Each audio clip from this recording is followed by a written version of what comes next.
Good to have you on the show. This is Omobola Stephen, your host on the Backstory with Omobola Stephen. Now, the Backstory with Omobola Stephen focus on government and politics. We like to shine more light on what has not worked and what will make it work.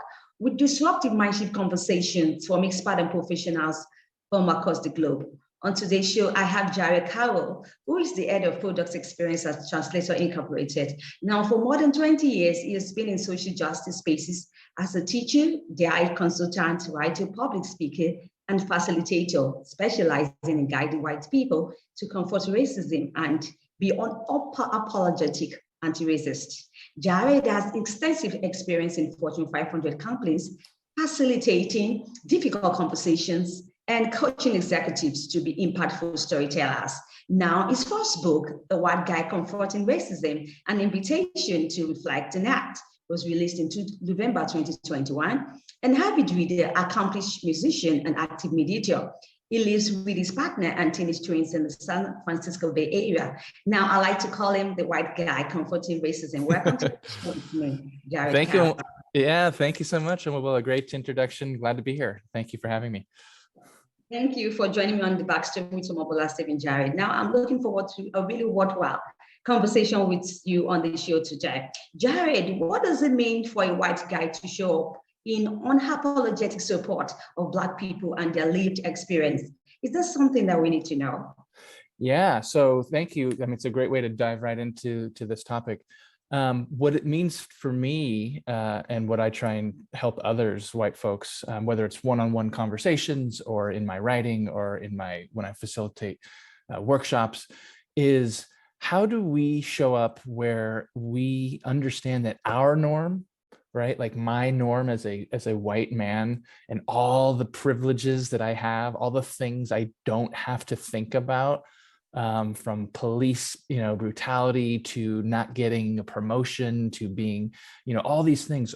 How do we navigate the world with that awareness so that when I interact with other people, whether they're my colleagues, my neighbors, people at the, in the community, that I understand that everyone's coming from a different perspective. And I might not know the specifics of that, but I need to be aware and ready to hear someone else's story that very likely is going to be way different than mine.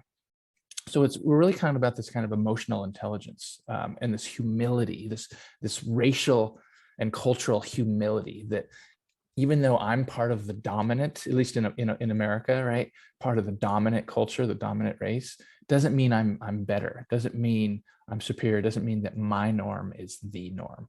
So I think it's really an ethos, kind of a mindset that I'm trying to help people kind of take up. Right. Now, it is interesting to know that you came to find purpose in confronting racism. Purpose in this context, right? What do you mean?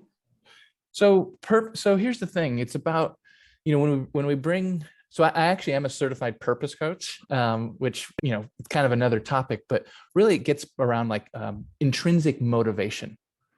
So what are we motivated by individually, collectively, right? And so for me, and you'll hear me talk about like, for me, I base a lot of this in my personal story because I use my story, not because it's, the story, but because I want to model what I'd like to see other people doing around really making this work personal. Because I think a lot of people, to get back to your question, like around purpose, they don't, especially white folks, don't see the purpose. Why should I care about racism? It doesn't affect me. And I'm saying, actually, it does. It affects all of us, right? The politics of it, the relationships of it, the injustice of it affects all of us. So for me, I help people like, what is your personal backstory, your motive, what could be or should be your motivation for caring about this? And, for some people, it's like, oh, okay, yeah, I got some stuff. And then, they can start to do the work. And other people, it's like, I don't know. I've never thought of it. Right. So there are different, people are at different levels. And, I think mistakenly, if we look at the history of racism, especially in the United States, there is this misunderstanding that that it's all because of hatred, right? That, oh, well, white people are mean to Black people. And so if they weren't mean, then everything would be okay. It's like, no, it's policies, it's politics, it's laws, it's norms, it's all these things. And so trying to help people understand, like, the purpose, individually and societally, is to create communities where everyone has equal access and equitable access to opportunities and to autonomy and agency to be all that they can be. You're right. Now, you mentioned hate in your discussion. Now, talking about that, I want us to explore a bit on how racist and conspiracy theory led to the deadly massacre in Buffalo. I know that you have an idea on that. Now, we know that the 18-year-old gunman was fueled by white supremacy when he started to shoot in a predominantly Black neighborhood. Now, what can be done to this hate? Yeah, so, I mean, obviously it's a very chilling and unfortunate incident, and there's so many angles to look at this. One thing, as you brought up, right, it was very clear, it was very overt, right? He published this, quote unquote, I'm using air quotes, right, this manifesto. He made it very clear his views. He wasn't shy about it. He felt emboldened to say and then go do these things without any kind of, he wasn't shy about it. And so I think what that represents is, yes, there are people clearly who take things to the extreme and commit these types of acts. There are, the Proud Boys, there are the Oath Keepers, there are, all kinds of individuals and groups who unabashedly promote this type of behavior. We're talking about replacement theory and just the straightforward, Black people are not as capable, not as intelligent as white people, right? So it's very blatant. And here's, I think, what's really important for us to understand is that while that extreme view is the most easy to identify, there's so much in just the way we think, the way our, if you watch, which I don't, but if you watch Fox News and you see someone like Tucker Carlson, who has a huge audience. I mean, I don't even know what the numbers are, but millions of people, right? He's basically saying the same things. Now, he's not advocating directly for violence and murder, because he can't do that on his cable news show, but he's basically saying the same thing. Donald Trump is basically saying the same thing. Other people in government and other positions of influence are basically saying the same thing. Now, there's dog whistle, there's euphemism, there's all kinds of ways that they get around, not getting in trouble for it and being able to deny it or, kind of dismiss it, but it's the same thing. And so I think the work for people who care about other people, who care about humanity, who care about justice and equity, need to understand this isn't just about hatred. This isn't just about the blatant acts like we saw in Buffalo. This isn't about just Nazis and the KKK. It is about those things, and it's also about so much more. That's right, absolutely. Interestingly, I want us to talk about the great replacement theory, right? My audience would like to know, what is it all about? And do you think that this will be appealing, right, in some predominantly white neighborhoods? Yeah. So, I mean, I'm not an expert on replacement theory, but from what I understand, it's this, and it has many different manifestations, right, and implications. But basically, it's this idea that and again, in the West, in the United States and Europe, and I'm sure other parts of the world, this idea that white people, so, again, I'm putting air quotes here, so-called white people, and there's a whole history of, how white people came to be white people, right? Which, if we have time, we can talk about that a little bit. But, white people, we've been so used to being in charge, to being dominant, to being in power, in politics, in government, in business, in media, in music, right? Like all these things, we've been so used to being in charge. And we still are, by the way, right? And as more, as demographics shift, as mindsets shift, as politics shift, and more people who are not white, Black folks, Asian folks, other, BIPOC, people of color, and other, if we want to talk about, the trans community or the LGBT community, right? As more and more people get more visibility, more power, more influence, it's this idea that, oh my gosh, if those people get power, we are going to lose power, and that's not okay. So we have to fight this. So it's this zero-sum game, right? It's like there's a pie, and there are only so many pieces of pie. And if, I'm used to having, 7/10 of the pie, and now if I only get to have 5/10, wait, that's a problem, because next it's going to be I only have 3/10, and then it's going to be 1/10, which we know is absurd, and that's not the way it works. But that's this idea. So rather than going, hey, it's a both and, it becomes this either or. So we have to stand up for ourselves, and it's this. And so that's where you see, whether it's blatant, like in Buffalo, right? This like having defend the white race, or you see it in more subtle ways in legal, legislation, in politics, in policy, in corporations, around making sure that, Black people and other folks of color don't get too much power, too much influence, because then we're going to lose ours. Right. Now, you keep emphasizing power, you keep emphasizing influence. Now, do you think the white folks, especially the senior leaders who has a lot of power, influence and visibility, and leverage the power of their personal story, and now to create and sustain more or more anti-racist organizations and communities, just like what you're doing? Yeah. So there's some, and here's what's hard for. So if you think of like anti-racist kind of, I don't know, awareness as like a continuum, right? So you have people like, like the Buffalo massacre clearly is not anti-racist, right? So you have that camp.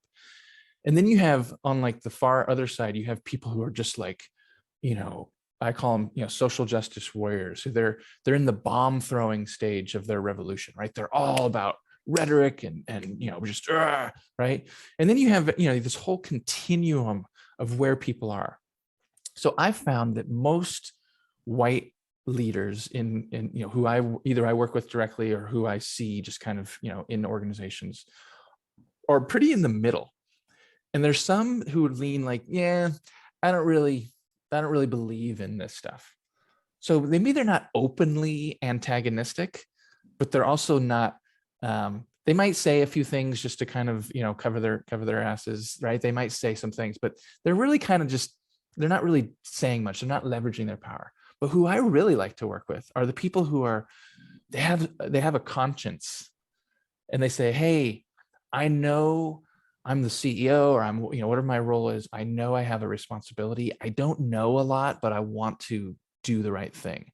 And so I'm working with them to leverage their personal story, because what happens is, if I'm, let's just take a prototype, like I'm a 55-year-old white man and I'm the CEO of a big company, right? And so I get up and I have all these opportunities in media and, communications, and I say things like, what happened in Buffalo was wrong, and, we condemn violence. It's like, okay, that was okay, right? But it becomes performative. So how do we know if like, okay, so great, you made a statement, but what are you doing personally? What are you demanding and expecting from your company, from your industry, from your clients, from your partners, from your employees, right? All these things. And so what I'm trying to get people to understand is there has to be some vulnerability, right? Here's why I personally, CEO of big company, care about this. Here's what I'm doing. Here's what I'm trying to communicate to the people who, report to me, right? And getting that vulnerability, because the biggest hurdle for white people is to be seen, to be vulnerable and be seen as like actually caring about other people, actually caring about the humanity of Black people, right? So it comes down to this humanity piece. Yes, it has political and policy and legal implications, but it comes down to humanity. So if I can say, if I've got this big platform and I say, hey, here's my story of racism or anti-racism. Here's what I'm doing to, to change, to evolve, and here's what I'm doing about it. Here's what I want us to do about it. Then it's like, whoa, okay. Wow, I actually got a little teary there listening to you say that, right? And so that's what I'm trying to get people to understand. And it takes some time. Some people are like, okay, I can do that. And other people are resisting it. So it's a challenge, but that's why, I keep doing the work. Right. Thank you so much, Jared, Karol, for your insight. Now, we need more equitable and just organizations. Mm-hmm. So my question to you is, what role does emotional intelligence and cultural intelligence, what does it play? What role does it play in developing leaders to be impactful champions now for more equitable and just organizations? Yeah, great question. So, emotional intelligence is a big bucket, right? And there are people like Brene Brown and other people who really make a career out of kind of studying, emotional intelligence and emotions and relationships. So that's not what I do, but I am influenced and inspired by those types of work. So I see a couple key so as a white person, and keep on the topic of white leaders, as a white leader, senior leader with lots of power, influence, visibility, how aware am I of how other people are perceiving me, right? Because I think a lot of people don't get that part. They don't have this understanding of how other people are seeing. So there's that part. There's the curiosity part. And the curiosity part is, oh, wow, like, I wasn't familiar with that, of that topic, but tell me more. I really want to learn more. So there's the curiosity part. Then there's the empathy part and the compassion part. And I think empathy is often, misunderstood as quote unquote walking in someone else's shoes. And it's easy to dismiss because, like, well, I don't know what it's like to be, a Black woman. So how can I empathize with you? But what I try and emphasize is, hey, I do know what it's like to be, not included in something that's important to me. I do know what it's like to feel alienated, to feel isolated, right? So really tapping into the emotions of what we all as humans experience. And so that's what I try and make the shift. And there's an important part to this, which we haven't talked about, but this bias towards action bias. So you might have heard of the phrase action bias, where senior leaders, they're busy, they've got a lot going on, they have other responsibilities, right? They want to just be told like what to do. Tell me what to do and I'll go do it. Well, it's like, it doesn't really work that way. Right? Because then you do something and you think you've done it, and then you go, okay, I've done it. And then you go back to status quo. So I'm really trying to get people to, embody how to be rather than a list of things to do. And that's, important and challenging work and sometimes difficult work. Right. I can only wish you best of luck in that project, Jared. Thank you. All right. Thank you so much once again, Jared, Karol. Do you have any parting words you'd like to share with my audience? What I'd like, and I know your audience and your program is focused on government and politics and policy, and that's so important. And that's how things change, right? When we change laws, when we change policies that are more inclusive, more just, more equitable. And I want us to remember that we have to start with humanity. We have to start with humans when we're thinking of what laws we want to make, how we want to pass legislation. We have to think about, how is this going to be better for humans?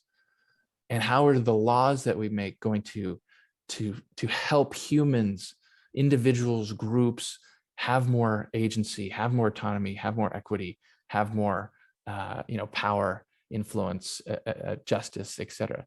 Because I think sometimes we focus on the politics of it, and like the humanity is almost like an afterthought. So I'm saying, focus on the humanity, and then the policies and the politics that we enact will be better. So that's my parting thought.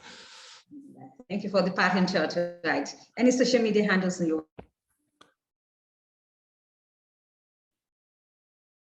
Yeah, so I'm pretty active on. I know you do have one.